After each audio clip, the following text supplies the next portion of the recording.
Hello, my name is Kay Grampich, short for Casumbrerang Grammar and Speech, and obviously as my name speaks, I'll be giving you tips about grammar and speech out of Mr. Dictionary's given sentences. Yada yada, yada. Hi, my name is Kay Encyclopedia, short for Casumbrerang Britannica Encyclopedia Wikipedia.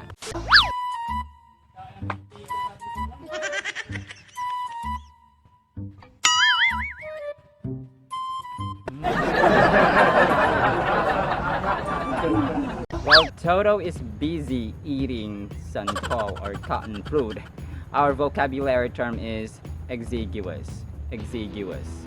Uy, Toto, mamigay ka naman ng santol. Kain ka lang ng kain ng santol dyan. Ang exiguous, mga sambaras, ay adjective. Ito yung paglalarawan sa isang bagay or sa isang bagay na konti yung amount, no? Para siyang kakarampot na lang, parang ganon, mga sombreros. Mga possible synonyms po natin dito ay scanty, meager, sparse, etc. At pag ginamit naman sentence ay let it fly, Mr. Dictionary. Given the still exiguous literature of color in art, Martin cannot contribute more in his chosen endeavor. Exiguous. Literature, literature, literature, literature. Although the stress is on the first syllable, we have to put a little emphasis on the second syllable, where actually T is pronounced as D sound. To sound like an American speaker. Literature. Literature or literature. Literature. Literature. Literature. Yada yada. Martin, do you know Martin Cooper? Si Martin Cooper or Dr. Martin Cooper, mga sombreros, ang nag-imbento ng pinakaunang handheld phone or cellphone or mobile phone, mga sombreros, at ginawa niya ang pinakaunang call noong April 3, 1973. At hulaan niyo kung sino ang pinakaunang ginawagan. Hindi ang kanyang asawa, hindi ang kanyang anak, hindi ang kanyang kapatid, kundi ang kanyang kalaban or rival na si Engineer Joel Engel na sa Bell Labs nagtatrabaho. Sina Dr. Martin Cooper at Joel Engel, mga sombreros, ay magkalaban, no? Magkaaway sila, no? Magkatunggali, parang rival, no? Sabi ko kanina. Pero ano po ang sinasabi ng Biblia o ng Diyos natin tungkol sa kaaway, no? Matthew chapter 43-47. Narinig ninyo nung una, o narinig ninyo na sinabi nung una, si Jesus Christ ito nagsasalita, mahalin mo ang iyong kaibigan at kapuotan mo ang iyong kaaway. Ngunit sinasabi ko sa inyo na mahalin ninyo ang inyong mga kaaway at ipanalangin ninyo ang mga umuusig sa inyo.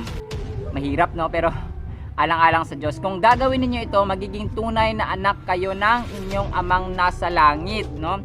Sapagkat hindi lang sa mabubuting tao niya pinapasikat ang araw, kundi pati na rin sa masasama. At hindi lang ang matutuwid ang binibigyan niya ng ulan, kundi pati na rin ang mga hindi matuwid.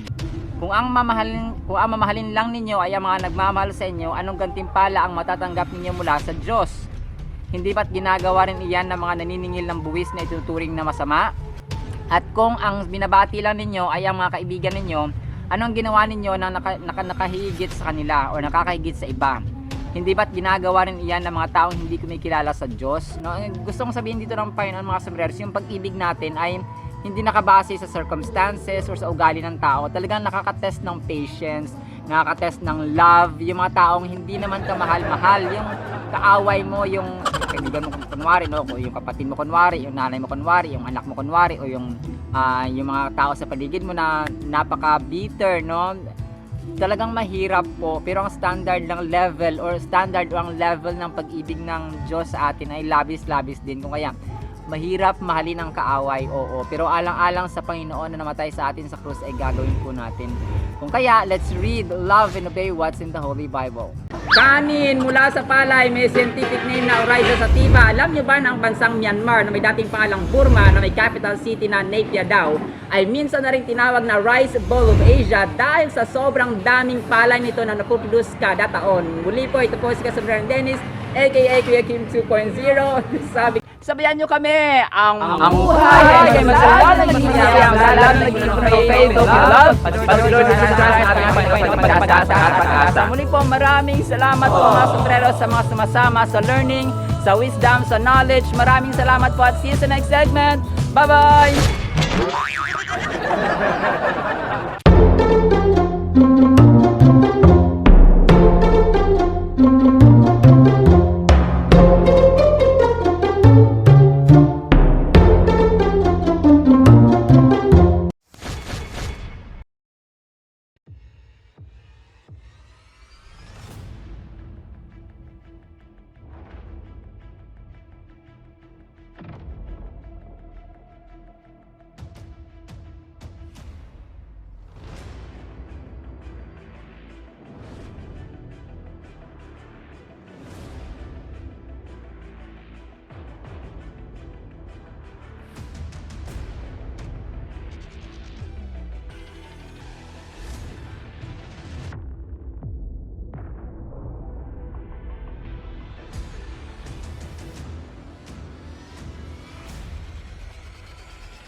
Hello, my name is Kay Grampich, short for Casombrero Grammar and Speech, and obviously, as my name speaks, I'll be giving you tips about grammar and speech out of Mr. Dictionary's given sentences.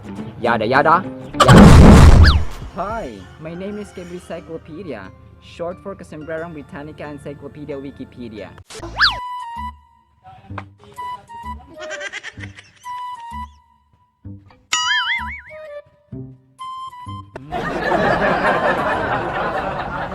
I asked some santol.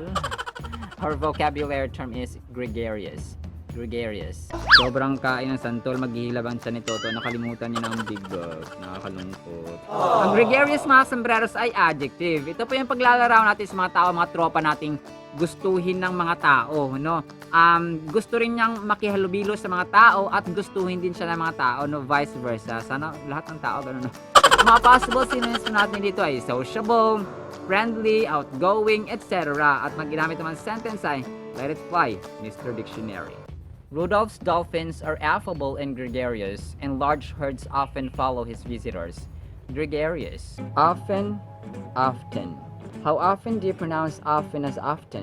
Well, either of the two is actually acceptable or is used in American pronunciation. Often, often. Yada yada. Rudolph, Rudolph, Rudolph.